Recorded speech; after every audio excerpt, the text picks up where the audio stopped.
4 bed after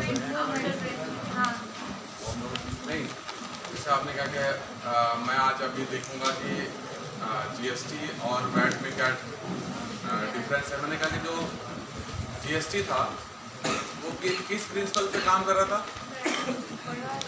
किस principal पे काम कर रहा था, वैट पे, है ना। और वैट में क्या खासियत थी, पहले कास्केडिंग इफेक्ट था, टैक्स पे टैक्स लगता था, लेकिन वैट ने क्या किया, जो वैल्यू ऐड हुई है उस पे सिर्फ टैक्स लग रहा है। और यही एक एफिशिएंट टैक्स स्ट्रक्चर की क्या है, सिंबल है कि उसी पे टैक्स लगे जो वैल्यू एडिशन करे। क्योंकि टैक्स जब दिया जाता है जब किसी ने कुछ हेल्प की हो, उसके कारण प्रोडक्शन क्या हुआ हो, बिना किसी रीजन के टैक्स नहीं दिया जाता। ठीक है, जब भी कोई टैक्स ले रहा है तो उसने कुछ प्रोडक्शन में कंट्रीब्यूट किया होगा, कुछ सर्विस प्रोवाइड की होगी, या डायरेक्ट या इनडायरेक्ट कैसा भी हेल्प किया होगा, और उसके बदले वो क्या करता है, कुछ रेवेन्यू लेता है, टैक्स लेता है। ठीक है, अगर मान लीजिए आप जो है सर्विस डायरेक्ट इनडायरेक्ट प्रोवाइड कर रहे हैं और रिटर्न ना मिले, टैक्स ना मिले, तो क्या हो जाएगा,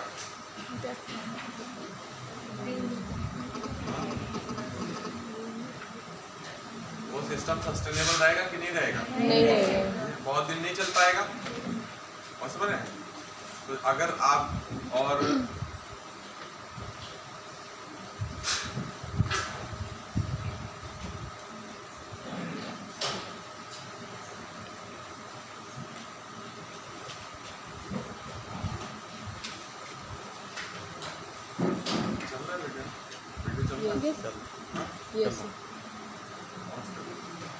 चलिए क्लास तो क्लियर है।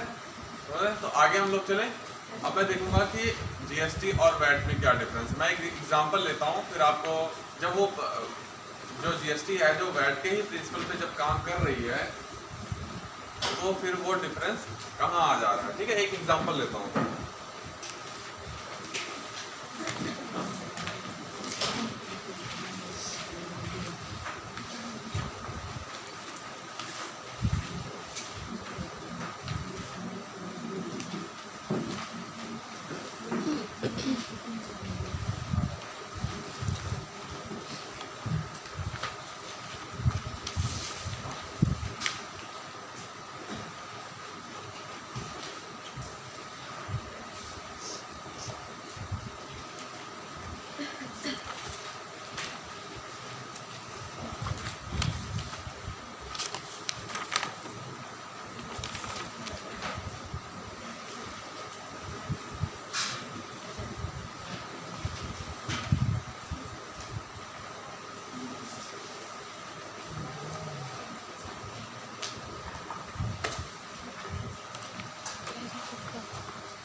किसी के पास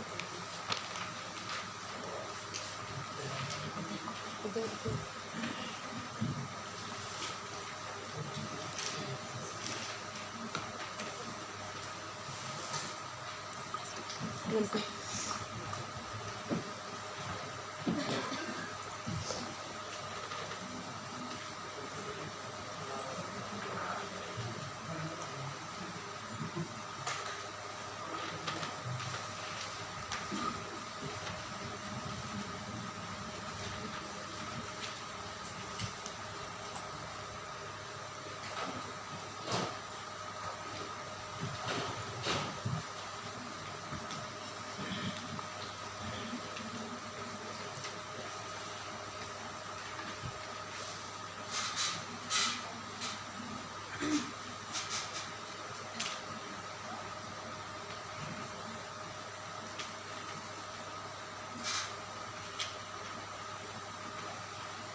हम लोग चलेंगे। मान लीजिए कुछ रॉ मटेरियल लेते हैं हम लोग, ठीक है, उस पर टैक्स जितना है, जैसे मैंने कहा ना शुरू में जो हम लोग कुछ लिए थे 100 रुपये का लिए थे चीज़ें, उस पर टैक्स लगा लिए थे। टैक्स लगाएंगे, फिर देखेंगे कि मैन्युफैक्चरर ने कितना वैल्यू एडिशन किया है। फिर जब मैन्युफैक्चरर हो गया तो रिटेलर के पास जाएगा, तो जब मैन्युफैक्चरर उस चीज़ को सेल करेगा तो रिटेलर का क्या कॉस्ट लगेगा, रिटेलर कितने में वो चीज़ें खरीदेगा। फिर रिटेलर उसके बाद वैल्यू एडिशन करेगा, उसको मैं कह दूंगा रिटेलर मार्जिन। फिर उसके बाद ये देखेंगे टैक्स कितना पे करा। अब इन दोनों के हिसाब से देखते हैं कि जो वैट में सिस्टम था उसके बाद जो चेंजेस किए गए हैं जीएसटी में वो कहाँ आगे चेंजेस हो गए हैं। लेट्स सपोज ये हमारा ठीक है, कोई डिफरेंस नहीं, हो गया। रॉ मटेरियल कितने का था 100 का, उस पर हम लोगों ने 10% टैक्स लगा दिया, तो टैक्स कितना हो गया 10। यहाँ भी हो गया टैक्स, ठीक है। फिर उसके बाद value addition, let's suppose manufacturer ने 20 किया, हम मान लेते हैं कि कितना वैल्यू एडिशन किया 20 रुपीज़ का उसने वैल्यू एडिशन कर दिया, ठीक है। अब रिटेलर की कॉस्ट कितनी होगी,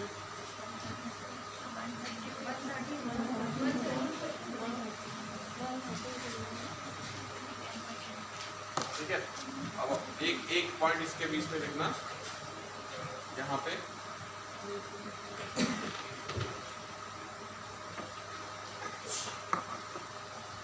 मैन्युफैक्चरर कितना टैक्स दे रहा है, ठीक है। कितना देगा मैन्युफैक्चरर 10% है, तो ये वैल्यू चल रही है 100 रुपीज, उसने टैक्स 10% के अकॉर्डिंग टैक्स है, तो कितना टैक्स लगा 10। उसने वैल्यू एडिशन कितना किया 20। अब इस पे मैन्युफैक्चरर को कितना टैक्स लगेगा 130। मैन्युफैक्चरर ने कितना वैल्यू एडिशन किया 20 रुपए का, तो उस पर टैक्स कितना लगेगा 10 2 रुपए 2 रुपए लगा ना। वैल्यू एडिशन वैट चल रहा ना, वैल्यू एड है ना। इस पे भी कितना यहाँ पे भी कितना आ जाएगा, कोई दिक्कत नहीं है ना। अब रिटेलर को कितने रुपए का पड़ा है, अब ये 132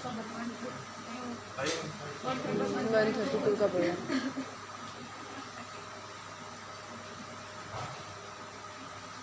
ठीक है। अब मैं मान के चल रहा हूँ कोई कहीं डिफरेंस आया नहीं, कहीं नहीं डिफरेंस आ रहा है। अब हम लोग चल रहे हैं कि ये रिटेलर ने वैल्यू एडिशन 20 का किया, यहाँ पे वैल्यू एडिशन, अब कितना टैक्स लगेगा 2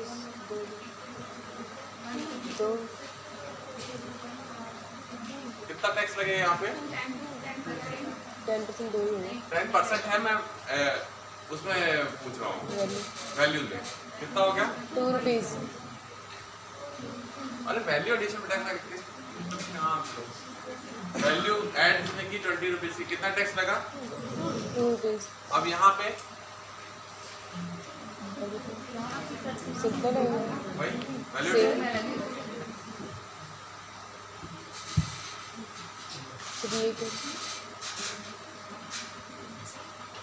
यहाँ पे आके इस स्टेज पे आके देखिए यहाँ तक एकदम सेम चल रहा था, लेकिन वैट सिस्टम अब जीएसटी और वैट में ये किस स्टेज पे डिफरेंस आया, देखिए जब गुड्स चल रहा है, देखिए यहाँ तक उसने गुड्स आया, ये रिटेलर के पास आया, रिटेलर ने वैल्यू एडिशन किया।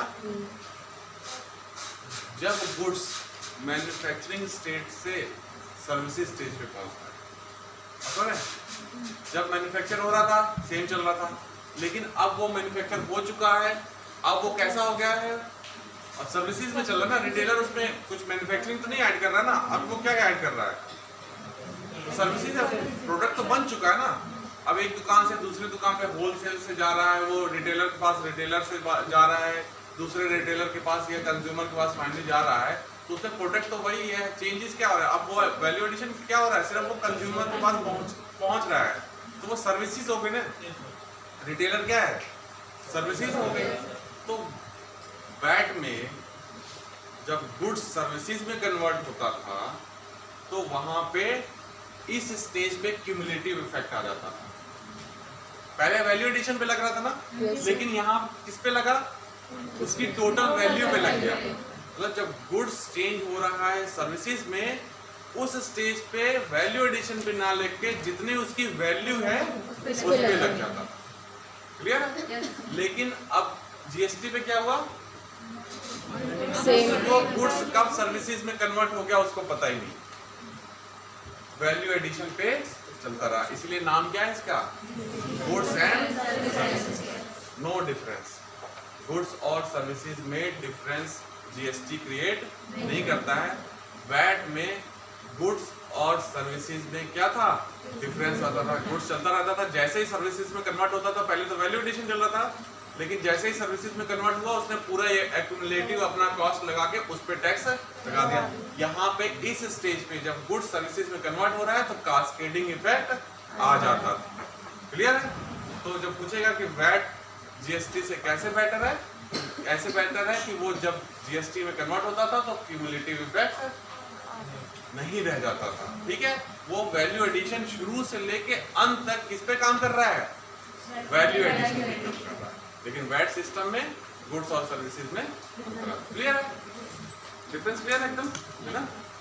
सर सर वो प्रोडक्ट बन चुका है तो रिटेलर ने उसमें वैल्यू एड क्या किया? ठीक आ गया है फाइनल टैक्स पे, आपने क्लास नहीं की थी ना उस दिन। Yes sir. Final price paid, ठीक है? तो इसमें कितना फाइनल प्राइसेस हो जाएगा अब इसका बताइए।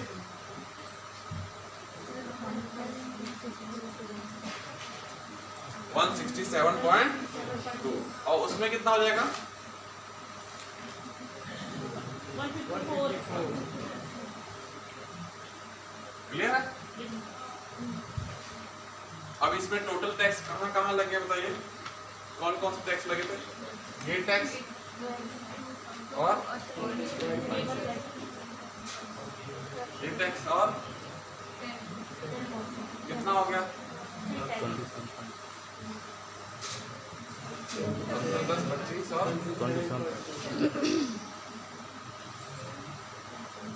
इसमें कितना लगा टैक्स टोटल, और कहाँ पे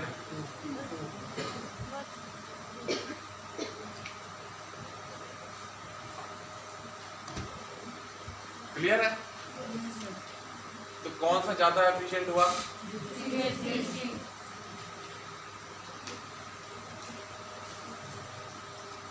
जीएसटी इज मोर एफिशिएंट। क्यों? इसमें जो जब गुड सर्विसेज में कर रहा है तो वो क्यूमुलेटिव इफेक्ट लेके नहीं जा रहा है, वो किस पे जा रहा है, वैल्यू एडिशन।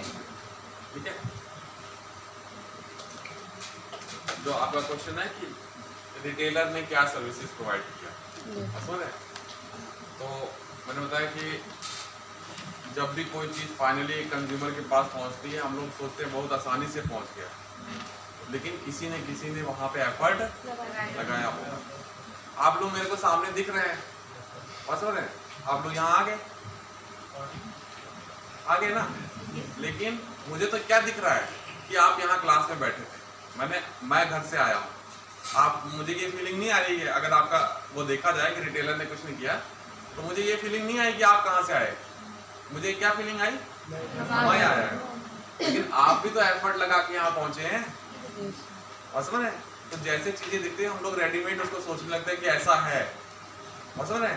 लेकिन उस चीजों को कंस्ट्रक्ट करने के लिए बहुत सी सारी क्या है, एफर्ट लगी होती है। और एफर्ट को मैंने कहा, अगर एफर्ट को रिटर्न नहीं मिलेगा तो वो सस्टेनेबल नहीं हो पाएगा।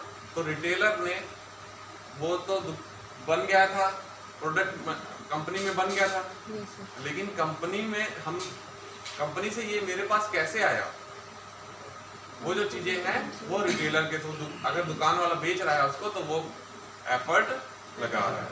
ठीक है? तो डिस्ट्रीब्यूशन में एफर्ट लगा उसका, बिल्कुल लगा रहा है ना, कंज्यूमर तक पहुंचा रहा है, तो वो एफर्ट उसकी लगा। जिस दिन अगर वो बंद कर दे दुकानें तो अभी हम लोग खोजने लगेंगे कहाँ कंपनी है, सब कुछ छोड़ के काम जाएंगे पहले लेने। वो अपना काम क्या कर दिया उसने, आसान कर दिया। ठीक है?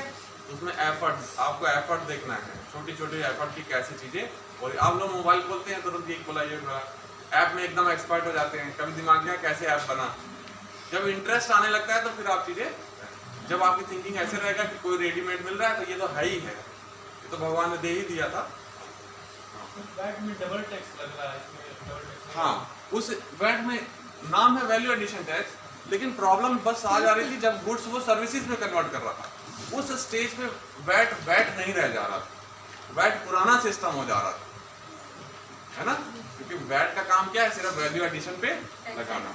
लेकिन जीएसटी ने क्या किया, उस प्रॉब्लम को क्या कर दिया, एलिमिनेट कर दिया। ठीक है, ये एक डिफरेंस हो गया, है ना। डिफरेंस पहला क्या है कि आपका कास्केडिंग इफेक्ट टोटली खत्म कर दिया।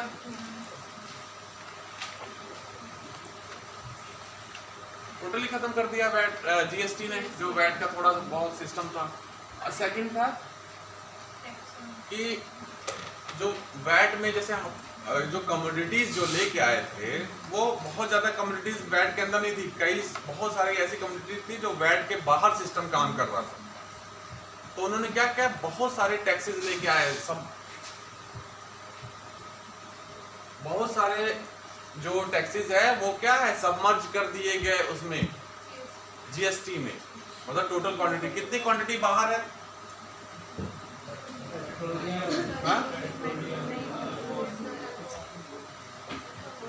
पेट्रोलियम प्रोडक्ट्स,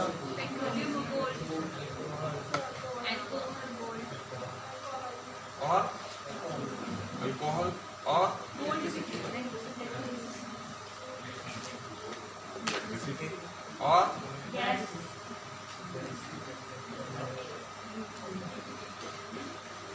पेट्रोलियम प्रोडक्ट में बहुत आ जाता है।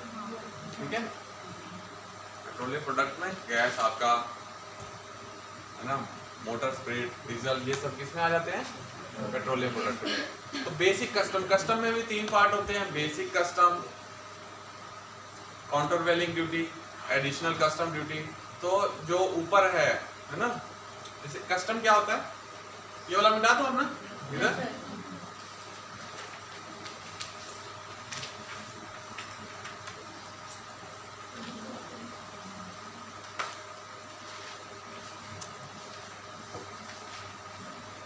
जीएसटी रिटर्न कैसे आता है, जीएसटी डबल टैक्स नहीं हो रहा है।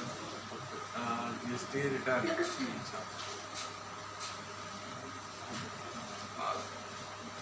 ठीक है। एक होता है, नाम सुना होगा, इनपुट क्रेडिट सिस्टम। ठीक है, देखिए जीएसटी में क्या होता है, मैंने बताया ना कि 100 हुआ, फिर कितना हुआ, 110 हुआ, 20 की वैल्यू रहा 130 हुआ, इस तरह से। देखिए मैंने कहा कि वैल्यू एडिशन पे ही टैक्स लगता है ना, पुराना। लेकिन क्या होता है, टैक्स पूरा ही देते हैं, जैसे पुराने सिस्टम में था ना, टैक्स पूरा ही देते थे। मान लीजिए टैक्स हमने दिया 25 रुपए का, टैक्स कितना दिया, 25, लेकिन देना हमको 10 रुपए ही था। वैल्यू एडिशन कितना बोलता है कि 10 दो, एग्जाम्पल ले रहा हूं, है ना। तो पुराना सिस्टम टैक्स लगा रहा था 25 रुपए का, लेकिन वैल्यू एडिशन कहता है कि टैक्स लगेगा 10 रुपए का। तो क्या होता है, टैक्स पे आप 25 ही करते हैं, है ना।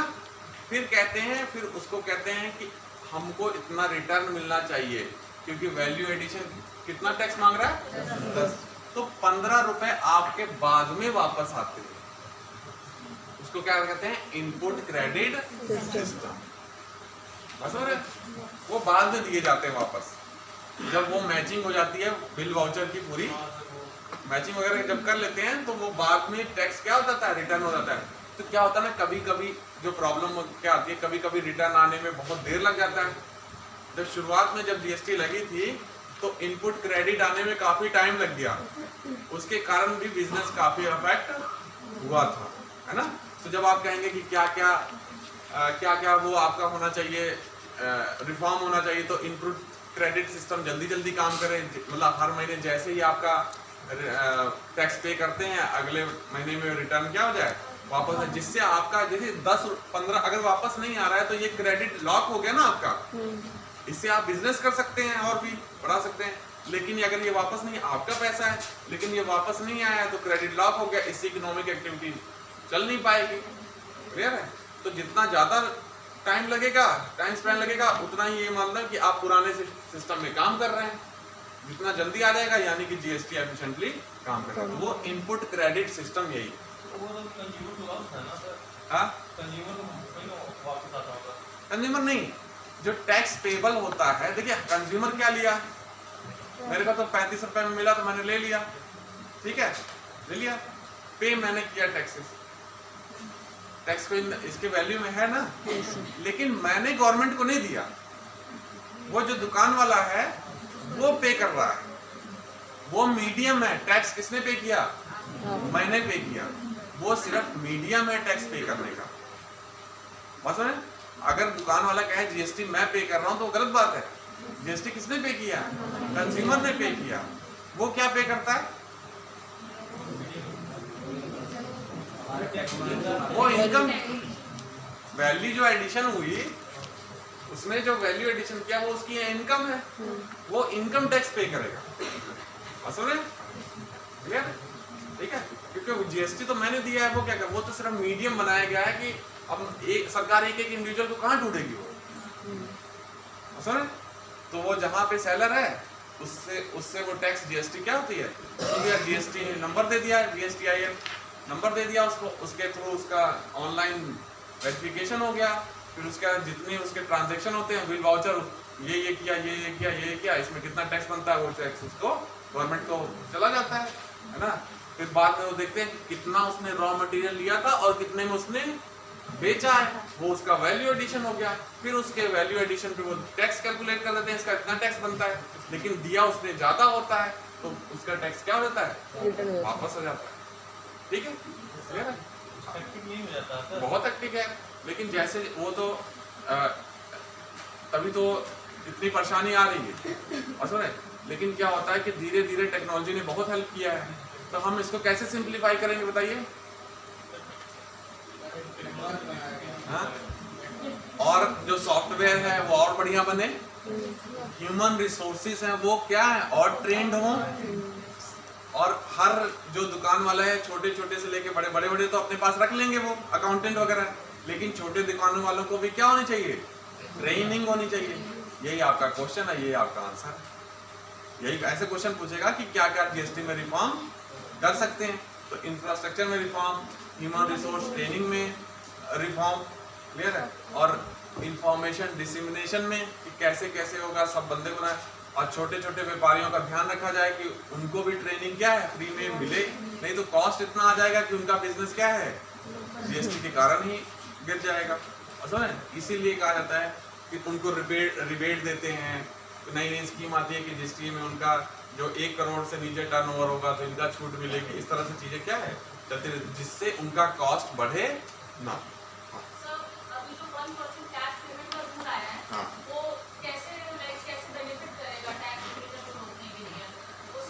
हाँ, मैंने बताया ना, एक लाफर कर मैंने बताया था ना आपको, है ना। तो जैसे मैं अभी देखूंगा कि जब बेनिफिट्स देखूंगा कि अभी जीएसटी के क्या क्या बेनिफिट्स हैं, तो जैसे जैसे ट्रांसपेरेंसी आती है, क्लियरेंस आ रहा है, तो वो मैं चाहूंगा कि मैं टैक्स पे करूं, बस। लेकिन जैसे जैसे चीजें ओपेक होती जाएंगी, मुझे लगेगा कि यार मतलब वो कॉस्ट मेरी बढ़ती जाएगी, कंप्लायंस की कॉस्ट क्या होगी, बढ़ती जाएगी। लेकिन ट्रांसपेरेंसी आएगी, क्लियरेंस आ जाएगा कि कितना देर पहले तो लोगों को पता नहीं रहता था कितना टैक्स किस पे लगा।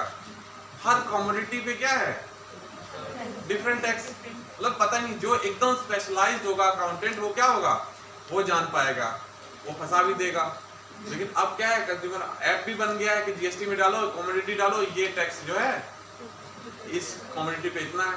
तो जितना जितना सिस्टम सिंप्लीफाई होता जाएगा उतना ज्यादा हमारा क्या हो जाएगा, बढ़िया होता जाएगा सिस्टम। सिंप्लीफिकेशन जो जीएसटी का पर्पस है, पर्पस क्या है, एक तो आपका ये एलिमिनेट करना, एफिशिएंट हो, इससे क्या होगा, कास्केडिंग इफेक्ट खत्म होगा कि तो क्या हो जाएगा, एफिशिएंट हो जाएगा ना। एफिशिएंट क्या होता है सर, जो एफिशिएंट क्या है,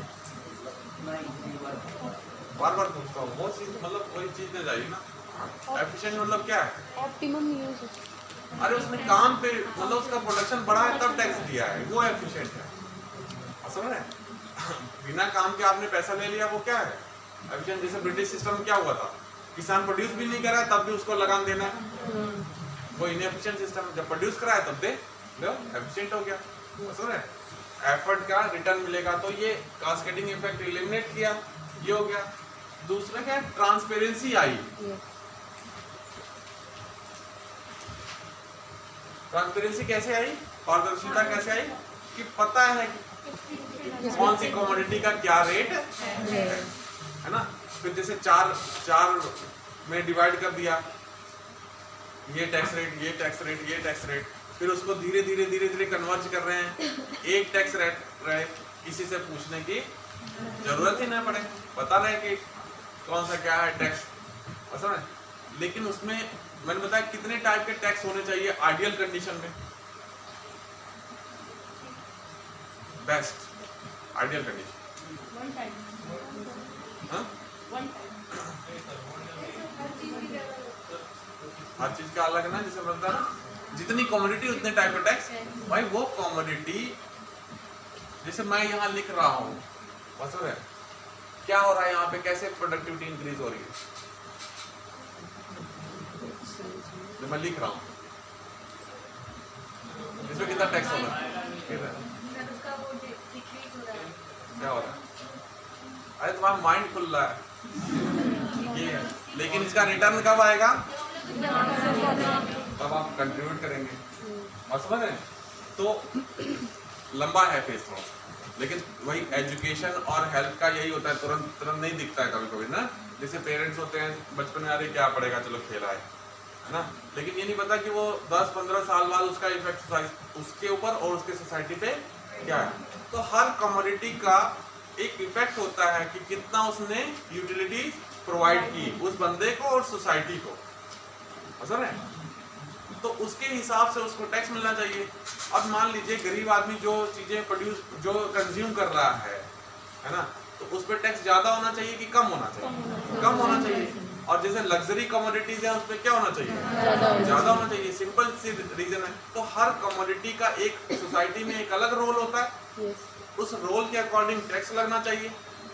अब सबको वही टैक्स लग्जरी कार पे भी लगे और वही चीज बेसिक कम्युनिटीज में भी लगे, सही है क्या ये? नहीं है। तो हर कम्युनिटी का अलग अलग होना चाहिए। लेकिन क्या है उसमें, मतलब लेकिन क्या आ जाएगा अगर हर कम्युनिटी अलग अलग कर देंगे तो? सर लेकिन सर ये गोल्ड तो लग्जरी कमोडिटी है ना। हाँ गोल्ड, हाँ, तो 15% जीएसटी है।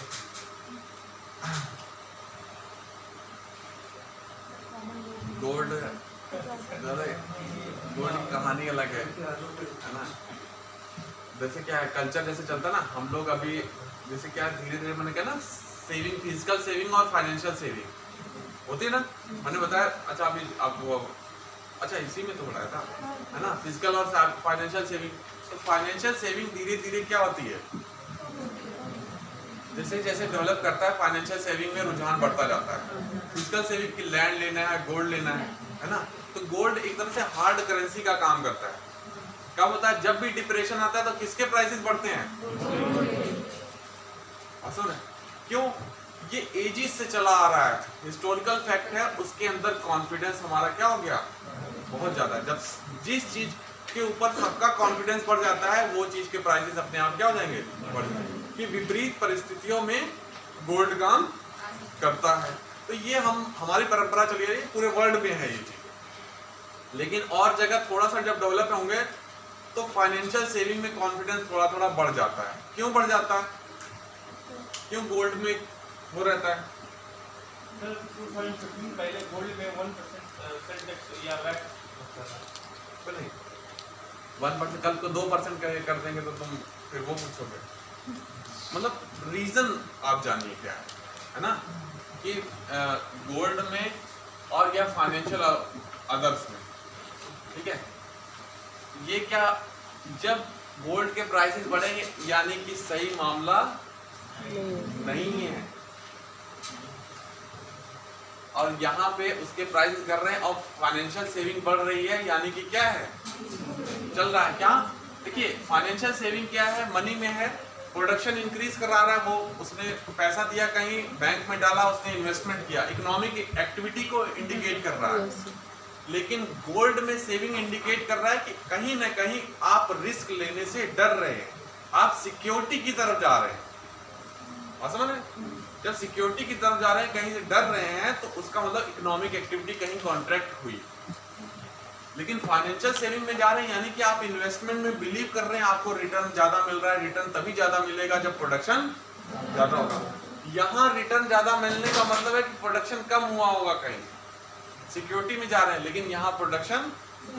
लेकिन इंडिया में क्या है, या बहुत सारे कंट्री में, या इंडिया नहीं कहते हैं, इनिशियल स्टेजेस पे जब इकोनॉमिक डेवलपमेंट होता है तो लोगों की इतनी क्षमता नहीं होती है कि वो रिस्क ले सके। फाइनेंशियल सेविंग इतनी ज्यादा नहीं होती है। क्यों? जब प्रोडक्शन सिस्टम चलता है, एक चेन होती है ना प्रोडक्शन सिस्टम, कहीं चला फिर कहीं चला फिर कहीं चला।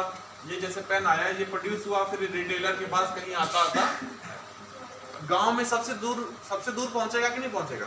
सबसे लास्ट में, है ना? तो क्या है, लिंकेजेस बहुत ज्यादा होते हैं। ये प्रोडक्शन अगर हुआ तो बहुत सारे लोगों के होते हुए तब हमारे पास पहुंचा है, और जितना हम दूर रहेंगे, गांव में रहेंगे, उतना ही। तो उस चेन को बना पाना बड़ा कठिन काम होता है। समझ रहे हैं?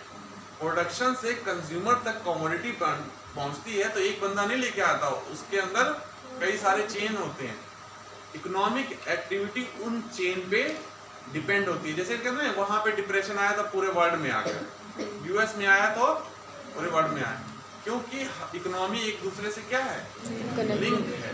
तो ये चेन, जब फाइनेंशियल मार्केट अच्छा परफॉर्म करता है तो इसका मतलब चेन काम कर रही है। समझ है? उस चेन को बना पाना बहुत ही कठिन काम होता है, अब इतना आसान नहीं है। देखिए इंटरडिपेंडेंस है ना इसमें, बहुत से लोग काम कर रहे हैं तब है, तो मेरा भरोसा किसी और पे है, उसका भरोसा किसी और पे है। बस समझ है?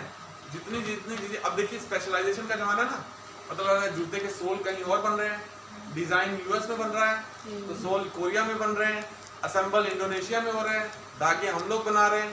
तो क्या हो गया, स्पेशलाइजेशन। और लेकिन इंटरडिपेंडेंस क्या हो गई, बढ़ गई। अगर इंटरडिपेंडेंस बढ़ गई और तब भी इकोनॉमिक एक्टिविटी अच्छा परफॉर्म कर रही, यानी कि वो चेन अब बन गई। और समझ रहे?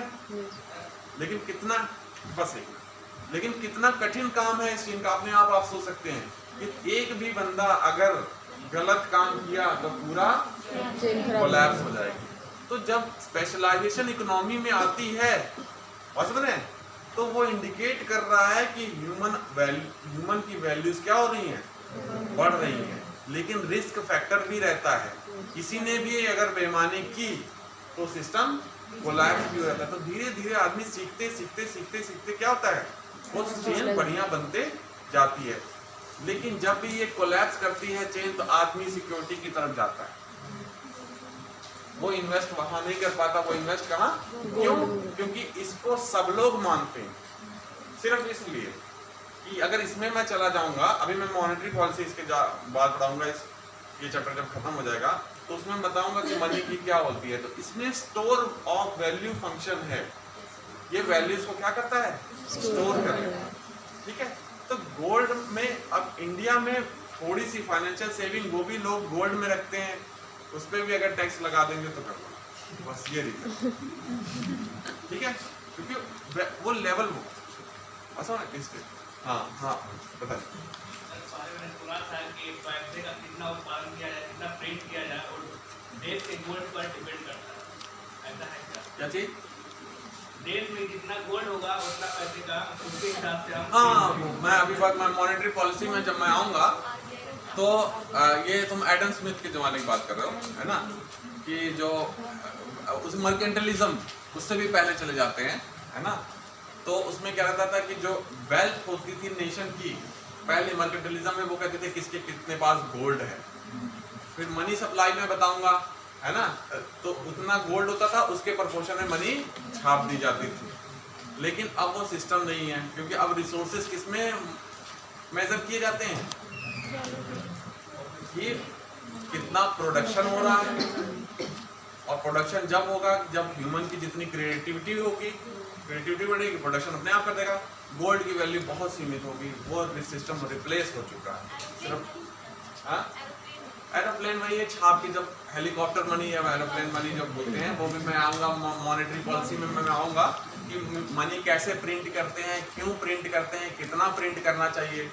अभी कल एक आर्टिकल आया था हिंदू में, आप लोग पढ़े होंगे कि नहीं, पढ़ा करिए, जब मैं अभी बेस नहीं बना आपका, कि जो मॉनेटरी पॉलिसी है, जो टारगेटिंग है ना, इन्फ्लेशन टारगेटिंग चल रहा अपना है ना, उर्जित पटेल कमेटी रिकमेंडेशन से कि 2 से 6% के बीच में इन्फ्लेशन रहना चाहिए।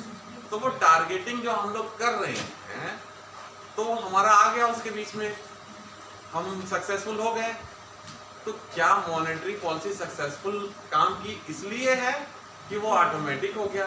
क्या आरबीआई के पास इतनी पावर है कि वो इन्फ्लेशन को कंट्रोल कर सकता है? तो वो मॉनेटरी पॉलिसी में मैं देखूंगा, तो उसमें ये भी देखूंगा कि प्रिंट कैसे मनी की जाती है। क्लियर है? ठीक है, चलो आगे। हाँ, गोल्ड पे सब टैक्स कम करने का रीजन ये भी हो सकता है क्या कि सरकार ने जब हाई टैक्स लगाया था जैसे 70 के समय, तो स्मगलिंग बहुत हुआ करता था सर, जिसकी वजह से उसकी प्राइस जब बढ़ते ऑटोमेटिकली लोग टैक्स ना चुका करके लोग इनडायरेक्टली पे में करते थे। बिल्कुल बिल्कुल। जब आप लोग तो देखे होंगे स्मगलिंग की पिक्चर, में बार बार बताता हूँ, है ना। उसमें क्या था ना, उस समय क्या 1970 में टैक्स इतना ज़्यादा हो गया था, करीब 98% के आसपास टैक्स था, है ना। तो उस कारण स्मगलिंग बहुत ज़्यादा होती थी कि प्रॉफिट अगर आप चोरी कर ले तो प्रॉफिट बहुत होता था, तो वो इंसेंटिव मिलता था, है ना। लेकिन उस समय गवर्नमेंट की ये मजबूरी थी, गवर्नमेंट के पास रिसोर्सेज थे नहीं, है ना। और थोड़ी ये थिंकिंग हो गई थी कि इक्विटी आए सोसाइटी में, तो टैक्स ज़्यादा लगाते थे, जिससे वहाँ पे से पैसा लें और गरीबों में बांट दें, डिस्ट्रीब्यूशन ऑफ वेल्थ। लेकिन क्या है, जब इतना टैक्स लगा दोगे तो एक उल्टा लाफर कर में जो बताया था कि इंसेंटिव भी प्रोडक्शन के क्या हो जाता है, कम हो जाता है। तो वो एक साइकिल बन गई थी, कम प्रोडक्शन, टैक्स रिसोर्सेज ज़्यादा लेना है तो ज़्यादा टैक्स लगाओ, और ज़्यादा टैक्स लगाओगे फिर उसको इंसेंटिव कम मिलेगा, फिर कम प्रोडक्शन, लेकिन रिसोर्सेज चाहिए तो फिर टैक्स ज़्यादा, है ना। तो सिर्फ गोल्ड में नहीं था, वो हर जगह उसमें टैक्स मार गया था। हाँ, सब में जगह टैक्स था, वेल्थ टैक्स बहुत ज़्यादा हो गया था। ठीक है, तो मैं अगर देखूँ तो जीएसटी के आप लोग बेनिफिट्स क्या बताएंगे? ट्रांसपेरेंसी, गुड, है ना, एफिशिएंट हो गया। यस, क्यों? कास्केडिंग इफेक्ट खत्म हो गया। ठीक है, थर्ड पॉइंट देखिए, प्राइसेस डाउन हुए थे कि नहीं?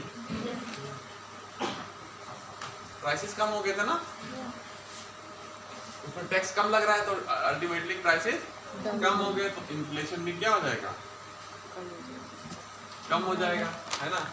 तो आपको कहता है एक तरह से इंडिया वन मार्केट बन जाएगा, क्योंकि अलग अलग स्टेट में अलग अलग टैक्सेस होते थे, अब उसने कहा कि ये रेंज ही रहेगी, है ना। तो एक वन मार्केट की तरह काम करेगा। Decision will be based on the क्या है, एफिशिएंसी पे डिसीजन लिया जाएगा, ना कि डिसीजन लिया जाएगा कि वहाँ जैसे मान लीजिए किसी और जगह कम रेट में मिल रहा है तो जा रहे हैं वहाँ पे खरीद के लेके आ रहे हैं, लेकिन उतना डीजल खत्म हो गया, वो किसी मतलब बेकार में वो रिसोर्सेज वेस्ट हो रहे हैं कि नहीं हो रहे, है ना।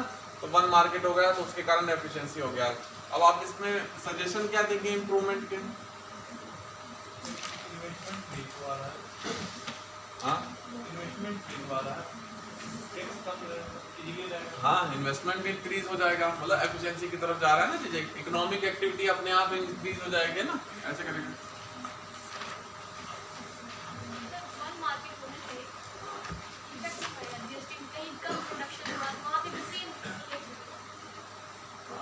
रेट सेम रहेगा, मतलब उस कमोडिटी का ना रेट जो है, जो टैक्स स्ट्रक्चर होगा वो सेम रहेगा।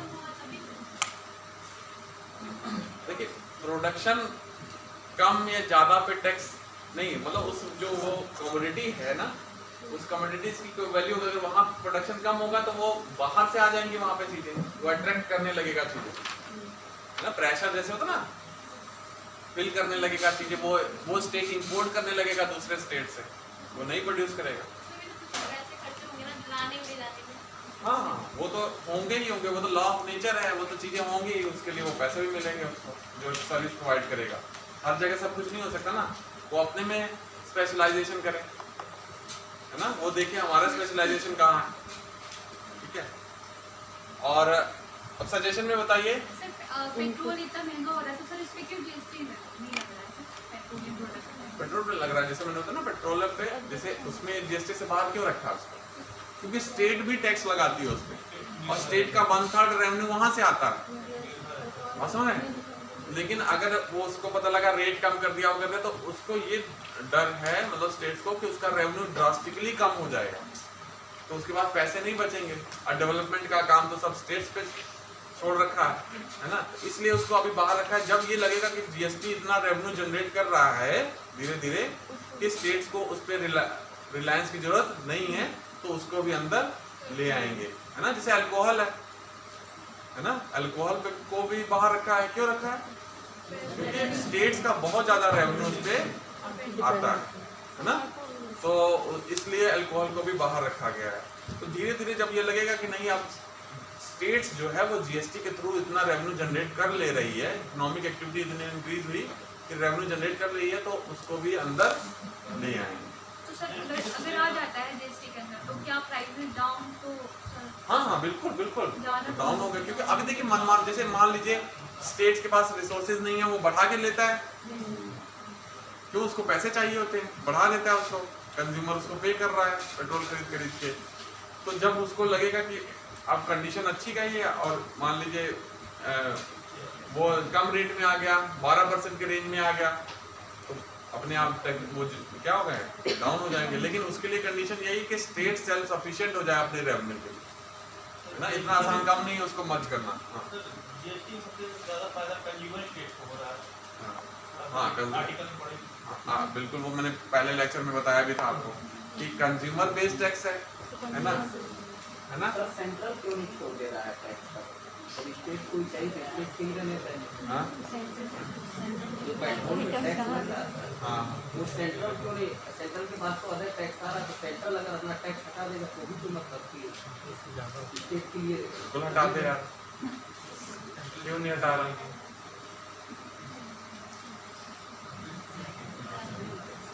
तुम आईएएस तुम भी बन सकते हो इस अटेम्प्ट में, नहीं बन पाए तो क्यों नहीं बन पाए?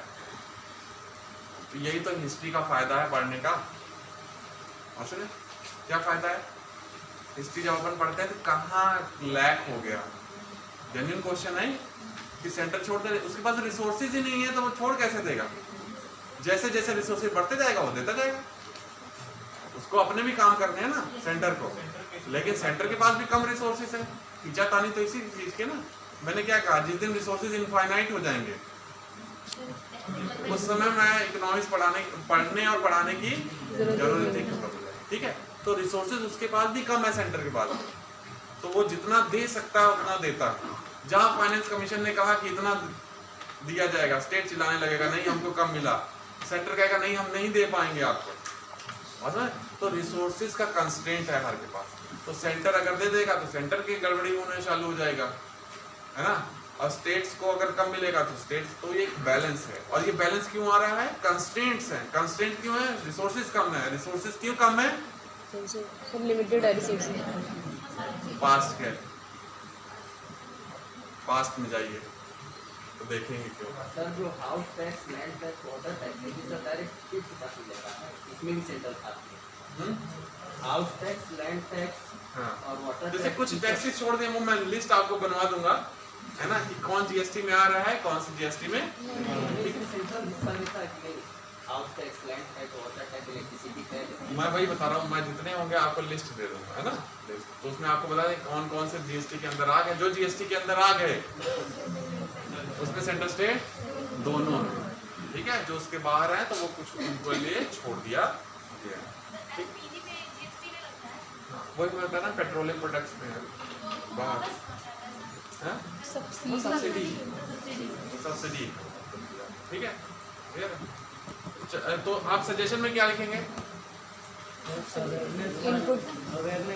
अवेयरनेस, ह्यूमन रिसोर्स ट्रेनिंग, बढ़िया इंफ्रास्ट्रक्चर हो, सॉफ्टवेयर बढ़िया बनाओ, सब लोगों को चीजें पता हो, सोसाइटी सेंसिटाइज हो, है ना, तो ये सारे आपके क्या हो जाएंगे, सजेशंस।